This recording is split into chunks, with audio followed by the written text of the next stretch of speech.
us the truth there, or were you telling us a lie? Well, sorry, lads. Oh, it's a lie.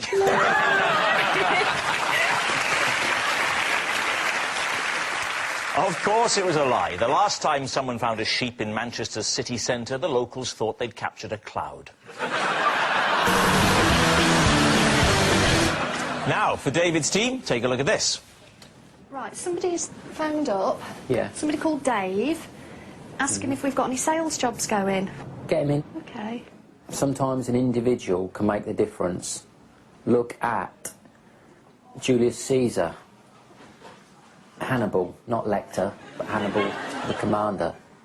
He made a difference, didn't he? Defeated the Romans, and he was an individual. Well, this bloke could be the same, and we've got to get him here to listen to him, see what he's got to say. See? OK. You tell him it's an introductory interview. OK, we want to find out a bit about you. We want to find out what kind of personality you are, what makes you tick. Yeah, I'll phone him now. Hello, is that Dave? Oh, sorry, someone's given me your number, but I think it's the wrong one, mate. Well, I'm so sorry about that. Let's see if he wants a sales job. No, he don't sound right.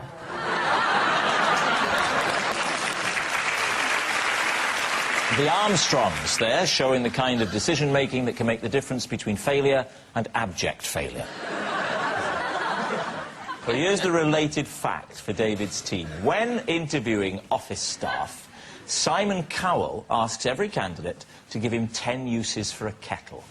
The idea came to him after a Harvard professor, that's the university in America, Lee, told him about the type of questions they ask applicants during the university admissions process.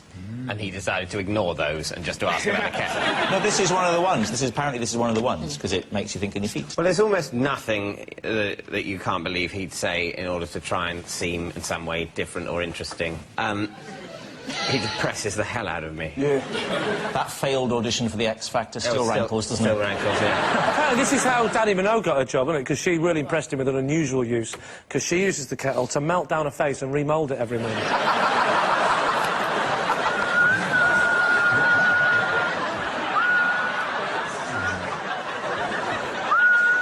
So, David's team. I think it's a lie. Lie? You've swayed me, it's a lie. We'll go with lie. David's team are saying it's a lie. I can tell you that it is actually a lie.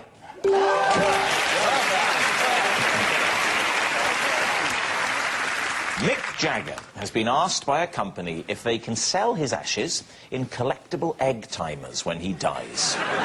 They offered Mick Jagger, and it seems too good an opportunity to waste, Mick Jagger, they offered... That's good. It's not up there with Ronnie Corbett. I'm not going to say for a second that it is, but it was worth an airing. But what would Ronnie Corbett sound like if he was singing a Mick Jagger song? Yeah, good idea, good idea. Go on, go on. I can't get no satisfaction. An Australian... It was an Australian... Don't try and look like you weren't pleased to be asked. David, time to make a decision. So we're going to go with true. You're saying it's true. All right. Well, let me tell you this. It is true. Please welcome this week's special guest, Sadie.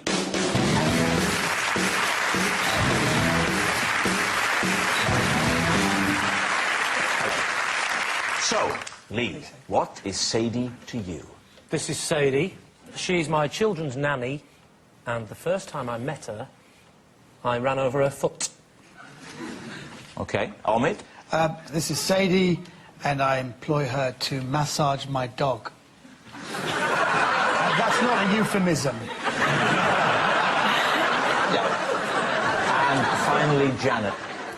Sadie came to my 60th birthday party, pretended to be a waitress so she could lick Daniel Craig's plate. So, there we have it. David's team, where do you want to start? Can I just check, do you know Lee? Have you been to his house? I can just about remember his name. Well, do you know his nanny? No. Okay. Because if I knew Lee's nanny, I'd either have gone, that's Lee's nanny. Can I just point out, Lee's nanny, she's so my... no. Yeah, hang on, she's my children's nanny. I'm not a complete moron. She's not my nanny. Now, this running over the foot business, Yeah? that was the first time you met her. Correct. And the circumstances were?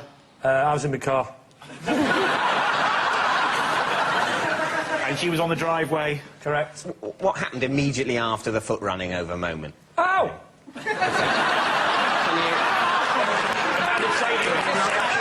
Can you roll that forward? Ow! That was my foot! You see, she's laughing quite a lot now, as if, like, I have to laugh, he's my employer. Yeah. But this wasn't, as it were, how you met her. You didn't run over her foot and say, you look like you might be a good nanny. It was the first time she'd arrived at the house. I'd never met her before, because my wife... Your wife had interviewed her and... Yeah, and I said, can finish my own sentences. Yeah. I'm really good at it. my wife had interviewed, actually. You're correct, yes. Tell me, why do you have to get your dog massaged? First of all, it's my kid's dog. We've had the dog for about 7 years. They wanted to get a masseuse because of arthritis. It's a spaniel. We've had it for 7 years, so in dog years it's about 42, so it's quite early, and I didn't want to pay for a masseuse, but it Couldn't killed somebody the else dog. learn to massage instead? It's a very quite it's a highly expensive. skilled thing. It is. It's about £35 a session. And how long are you going to have to do it until the dog dies? We don't know. It may be indefinite. You know you can have a dog put down for 30.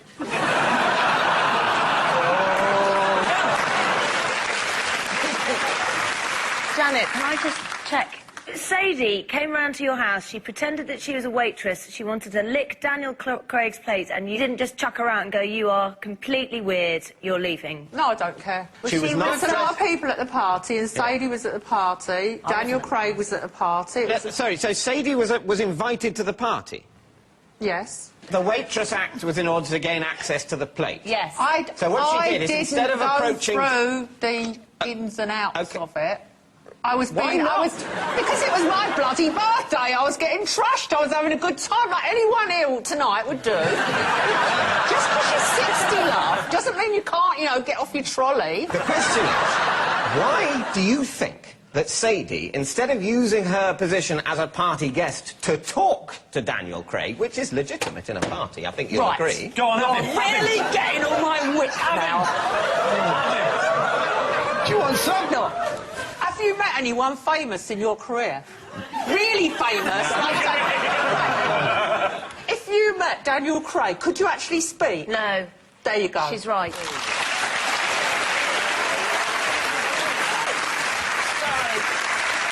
Are you going to walk over and stand there in answer to every question from here on in? We're all a bit scared now. Yeah. No, hey, I'm most scared because I'm closest. All right, we need an answer. Need an answer. So David's team is Sadie, a nanny whose foot Lee ran over, Omid's dog masseuse, or a plate-licking pretend waitress at Janet's party. Janet absolutely couldn't look at Sadie when she walked in, and I thought maybe that was because she really had licked embarrassingly. It's just an Daniel odd Craig's thing. plate. I mean, I'm leaning... I think it's Omid or Janet, and I'm leaning towards Janet on this one. Right, I'm going Janet. OK, well, let's go Janet. You're saying Janet? OK. Sadie, would you like to reveal your true identity? Yes, I pose as a waitress. Yes, I clear Daniel Craig's face away. And yes, I licked it clean.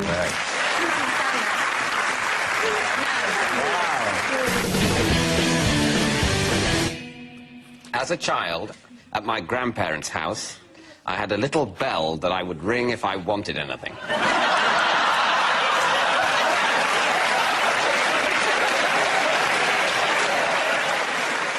Only at the grandparents' house, Yes. not at home. Because your parents didn't play that shit. At home, you just sort of went... So what years are we talking about here? How old were you? About 6. What were the things you wanted when you rang the bell? More chips. A glass of orange squash. Sense of purpose in life. Are you asking us to believe you had orange squash rather than servants pressing fresh orange juice for you? In many ways, the level of my poshness has been exaggerated. Welcome to my world, Sonny. Well, the level of your poshness has been exaggerated. So, Lee's team, what do you think? We'll say that that's true. You're saying it's true. David, is it true?